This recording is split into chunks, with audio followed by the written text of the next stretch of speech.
Friends, আমি মুনমুন পালদি চলে এসেছি আবার একটা অরিজিনাল ভয়েসে ভিডিও নিয়ে।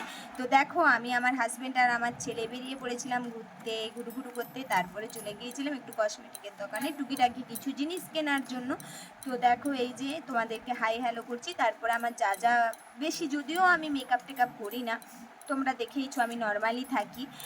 তো যাই হোক, তাও এবারে একটু অল্প স্বল্প কিছু কিনে নিলাম। তো তারপরে এই যে এখানে সব নিয়ে নিলাম গুছিয়ে। তো এটা হচ্ছে আমাদের হাওড়া ময়দানেরই একটা দোকানে। তো ওখান থেকে বেরিয়ে গেলাম। তারপরে আরও আমি কিছু জিনিস কিনেছিলাম, সেই ফুটেজগুলো তোমাদের সাথে শেয়ার করা হয়নি। এটা হচ্ছে নিউ মার্কেটে আমি যতদিন গিয়েছিলাম সেই দিনে এই সমস্ত জিনিস, কানের বলো, চুড়ি বলো, এই সমস্তগুলো কিনে এনেছিলাম। তো সেটা আমি তোমাদের সাথে বাড়িতে বসে শেয়ার করে নিলাম। আর দেখো সমস্ত জিনিসগুলো কেমন হয়েছে, দেখো চুড়িগুলো সব হার। আর সকলে ভালো থেকো, সকলকে শারদীয়ার প্রীতি অনেক অনেক শুভেচ্ছা ও ভালোবাসা। টাটা বন্ধুরা। আর আমার জিনিসগুলো তোমাদের কেমন লাগলো অবশ্যই জানিও।